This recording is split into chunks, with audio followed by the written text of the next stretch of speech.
આગળ વાત ગીર સોમનાથની તો ઉનામાં ખાબક્યો ધોધમાર વરસાદ। ઉના શહેર અને ગ્રામ્ય વિસ્તારમાં 7 ઇંચ વરસાદ। ઉનાના સનખડા ગાંગડામાં રસ્તા પર વરસાદી પાણી ભરાયા તો ઉનાના ભાચા મોઢા સહિતના ગામોમાં પણ વરસાદ। મચ્છુંદરી નદીમાં નવા નીરની આવક થઈ છે। નીચાણવાળા વિસ્તારના લોકોને એલર્ટ કરવામાં આવ્યા। ગીર સોમનાથ જિલ્લામાં સતત આજે 5મા દિવસે પણ વરસાદી માહોલ છે અને ગત રાત્રે ઉનામાં 7 ઇંચ વરસાદ વરસ્યો છે। જોઈ શકાય છે ઉના નજીકથી જે પસાર થતી મસુંદરી નદી છે અને મસુંદરી નદીમાં નવા નીરની આવક થઈ છે।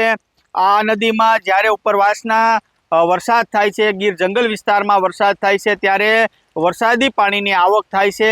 આ જે ગત રાત્રે જે વરસાદ વરસ્યો છે 7 ઇંચ જેટલો વરસાદ વરસ્યો છે, જેના કારણે મસુંદર નદીમાં નવા નીર નોંધાયા છે। હજુ ગીર સોમનાથના અનેક વિસ્તારોમાં મેઘરાજા મહેરબાન છે અને વરસાદ વરસી રહ્યો છે। અર્જુનવાળા, એબીપી અસ્મિતા, ગીર સોમનાથ। તો આગળ વાત કરીએ તો ઉનામાં ધોધમાર વરસાદથી સ્થાનિક નદીઓમાં ઘોડાપૂરની સ્થિતિ જોવા મળી છે। માલણ નદીમાં પૂર આવ્યું। ગાંગડા ગામ નજીક હોટલ ભગીરથમાં પણ વરસાદી પાણી ઘૂસી ગયા છે। હોટલનો ગ્રાઉન્ડ ફ્લોર અને પાર્કિંગ પણ પાણીમાં ગરકાવ થયા।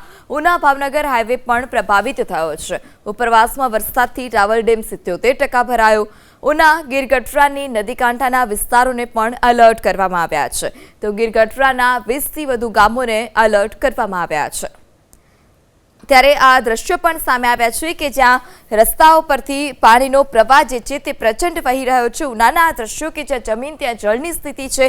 આ ભગીરથી હોટલના દ્રશ્યો આપ જોઈ રહ્યા છો એબીપી અસ્મિતાની સ્ક્રીન પર કે હોટલની અંદર પણ પાણી જે છે તે ઘૂંટણસમાં પાણી ભરાઈ ગયા છે, જેને લઈ હોટલ માલિકને પણ વ્યાપક નુકસાન પહોંચ્યું। તો સ્થાનિક નદીનાળા જે છે તે ઉફાન પર છે।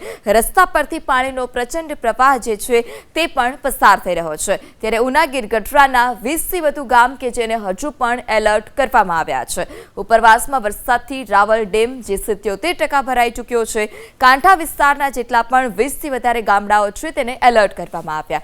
ત્યારે ભગીરથ હોટલ ગાંગડા ગામ નજીક આ ભગીરથ હોટેલ આવેલી છે અને ત્યાં આ વરસાદી પાણીનો જમાવડો જોવા મળ્યો। આગળ વાત કરીએ તો ઉનાના ગાંગડા ગામેથી પસાર થતી માલણ નદી બે કાંઠે પાણીના ધસમસતા પ્રવાહને કારણે વીજપોલ ધરાશાય થયો। ગાંગડા ઊંટવાળા ગામને જોડતા રસ્તા પર આ વીજપોલ ધરાશાય થતા લોકોને હાલાકી ભોગવવાનો વારો આવ્યો છે। અનેક વિસ્તારોમાં વીજ પુરવઠો પણ આ વીજપોલ ધરાશાય થવાને કારણે ખોરવાયો। માર્ગ પર વીજપોલ ધરાશાય થતા વાહન વ્યવહારને પણ વ્યાપક અસર પહોંચી છે। ગીર સોમનાથના ઉનામાં ગત રાત્રે ઉના શહેર અને ગ્રામ્ય વિસ્તારોમાં 7 ઇંચથી વધારે વરસાદ થયો હતો।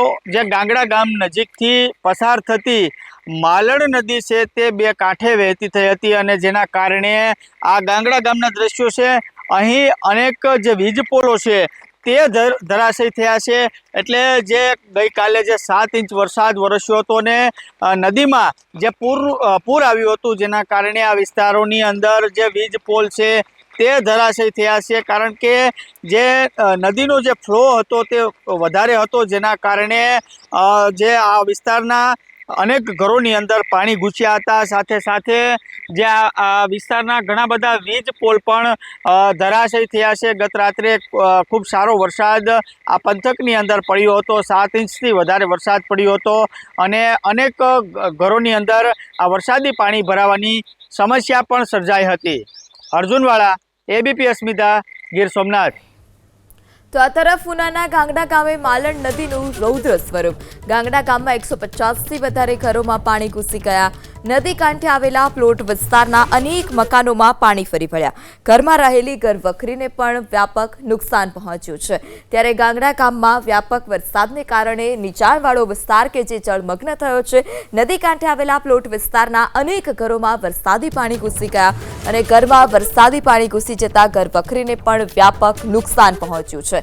ત્યારે ગાંગડા ગામની માલણ નદી ત્યાં જેમાં રૌદ્ર સ્વરૂપ જોવા મળ્યું। સ્થાનિક નદીમાં નવા નીર આવ્યા છે। નદી બે કાંઠે વહેતી થઈ છે। છે ત્યારે આપ આ દ્રશ્યો પણ જોઈ રહ્યા છો કે ઘરમાં વરસાદી પાણી ઘૂસી જતા ઘર વખરીને વ્યાપક નુકસાન છે। આ સાથે ઘરમાં કાદવ કિચડનું પણ વરસાદી પાણી ભરાઈ જવાને કારણે સામ્રાજ્ય જોવા મળ્યું। દર વર્ષે માલણ ગામની આ જ પ્રકારની સ્થિતિ હોય છે।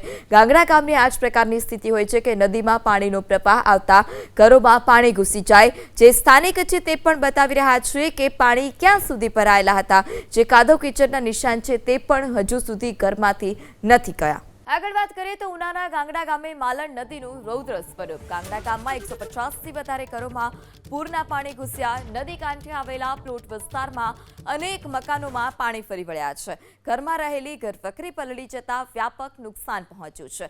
ત્યારે ગાંગડા ગામના 150 એટલે કે 150 જેટલા મકાન કે જે જળમગ્ન થયા અને ત્યારબાદ હવે પાણી ઓસરતા ઘરમાં ઘરવખરીને વ્યાપક નુકસાન થયું છે। તમામ ઘરવખરી પલળી ગઈ છે અને ઘરમાં પણ કાદવ કિચડનું સામ્રાજ્ય જોવા મળ્યું।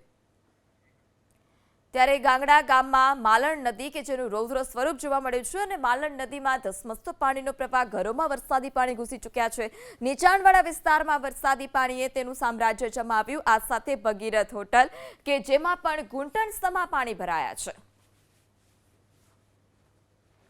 ગીર સોમનાથ જિલ્લાના ઉના તાલુકામાં શહેર અને ગ્રામ્યની અંદર ગઈકાલે 7 ઇંચથી વધુ વરસાદ પડ્યો હતો અને ઉના તાલુકામાંથી પસાર થતી જે માલણ નદી છે તે બે કાંઠે વહેતી થઈ હતી।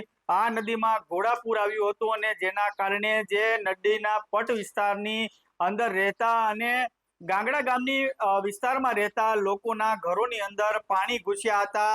અત્યારે લોકો જે તેના ઘરમાં પાણી ઘૂસ્યા હતા તે કાઢી રહ્યા છે અને સાથે સાથે તેની ઘરવખરીને પણ મોટું નુકસાન થયું છે। આ ઘરવખરીનો સામાન પણ તેઓ લોકોએ બહાર કાઢ્યો છે કારણ કે જે પાણી આવ્યું છે ગત રાત્રે જેના કારણે ઘરવખરી સહિતનો જે અનાજનો પાક જે અનાજ છે તે પણ પલળી ગયું હતું અને અહીંયા ખૂબ પાણી ભરાયું હતું આખા ઘરની અંદર। આપણે અહીંના સ્થાનિક લોકો છે। શું નામ આપનું? પરેશભાઈ સોલંકી। પરેશભાઈ, કેવી રીતે ક્યારે પાણી કેટલા વાગે આવ્યું શું સ્થિતિ? પાણી 9 વાગે આવ્યું રાતે। કઈ નદીમાં આવ્યું હતું? માલણ કેટલું પાણી હતું? પાણી માથોડી હતું। બતાવો ને કેટલું પાણી હતું? આટલા લાગે હા, પછી કેવી રીતે રાતવાસો કેવી રીતે કર્યો? રાતે અમે બાજુમાં વયા ગયા હતા ના રૂપિયા રહ્યા હતા। વરસાદ ચાલુ હતો એની પછી પાણી વીત્યું પછી વયા ગયા પાછા। કેટલા ઘરોમાં પાણી દીધું? આખો પ્લોટમાં ગડી ગયું છે। કેટલા ઘર હશે અંદાજે હવે 500 ખોડા।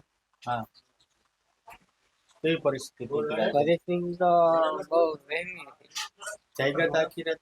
આખી રાત જાગ્યા હતા। વરસાદ હતો અને જાગવું પડે એમાં પાણી વજમાં હતું બહુ એટલે જાગવું પડે એમાં। કેવી રીતે અચાનક પાણી એવું? અચાનક કઈ ખબર જ નથી। કોઈ ખાધું પીધું કઈ નહીં એમને એમ જ આખી રાત વરસાદના પહેલા ને અચાનક આવ્યું પાણી। ચોક્કસથી જે ગત રાત્રે જે માલણ નદી હતી અને માલણ નદીના જે પૂર આવ્યું હતું જેના કારણે પરિસ્થિતિ આ વિસ્તારની વિકટ બની હતી। આપણી સાથે અહીંના અન્ય લોકો પણ જોડાયા છે, આપણે એની સાથે વાત કરીશું। શું નામ બેન આપનું? કેવી રીતે પાણી આવ્યું? કઈ નદીનું પાણી આવ્યું હતું? કેવી રીતે આખી રાત કાઢી? પાણી આમ થયું બધી કરતી હા, તરત આવ્યું અમે પાણીમાં ડૂબી હા, ગયા। પછી કેવી રીતે? પછી બીજા લોકોને ઘેર ગયા હવે તમે નતા આગળ આવ્યા હતા। હા, હજી આ પછી બધું અહીંયા કોઈ રેસ્ક્યુ કર્યા હતા? ટૂંકમાંથી તમને કોઈ અન્ય જગ્યાએ લઈ ગયું હતું? અમને અહીંયા બીજે બાજુ હોટલ છે ને ના લઈ ગયા। હા, નાથી હજી આગળ આવી કોણ લઈ ગયું? અજીતભાઈ અહીંયા હોટલ વાળા અજીતભાઈ છે ના। કેટલા ઘરોમાં પાણી ગયું? અહીંયા બધા કોઈ નથી પ્લોટ સાફ કેવડી નુકસાન હતું? ઘણી છે અનાજ બગડ્યું? હા અનાજ બધાને પછી ઘર વખરી બધી ઘર વખરી બધું તણાઈ ગયું। ચોક્કસથી જે રીતે આ વિસ્તારની અંદર વરસાદ પડ્યો છે અને વરસાદે જે ગાંગડા ગામના અનેક ઘરોની અંદર વરસાદી પાણી રાત્રે ઘૂસ્યા હતા। અત્યારે લોકો તેઓના ઘરમાંથી પાણી કાઢી રહ્યા છે, સાથે સાથે જે ઘરવખરીનો સામાન પણ પલળ્યો છે તેને પણ અત્યારે બહાર કાઢી રહ્યા છે। એટલે ગઈકાલે જે માલણ નદી હતી એ બે કાંઠે વહેતી થઈ હતી। જે અહીંયાના સ્થાનિક લોકોએ કહ્યું છે કે 21 વર્ષ પહેલા જે આ નદી હતી તેમાં પાણી આવ્યું હતું તે જ પરિસ્થિતિ ગત રાત્રે સર્જાઈ હતી અને અફડાતફડીનો માહોલ સર્જાયો હતો. અર્જુનવાળા, એબીપી અસ્મિતા, ગીર સોમનાથ. અમે રાતના 12 વાગ્યાથી સવારના 4 વાગ્યા સુધી અમે પ્લોટમાં આટો મારેલો હતો ત્યારે એટલું પાણી ભરાયેલું હતું કે આવી પરિસ્થિતિ અમે અમારી જીવનની અંદર મેં કદી જોયું નથી. અને આવી પરિસ્થિતિની અંદર અમે લોકો ગામ જેમ તેમ ગળી અને પાણીની વચમાંથી માણસોને સ્વસ્થ જગ્યા ઉપર રહી જાય અને કોકના ધાબા ઉપર, ગામમાં કોકના પાકા મકાનો હતા એની અંદર ઉપર ખસેડી અને અમે બધીને સરસ રેસ્ક્યુ કરી અને ભગીરથ હોટલની અંદર આપણે એક માળ આપણે આખો ખાલી કરીને આપ્યો હતો, ત્યાં તમને પહોંચાડેલા છે અમે.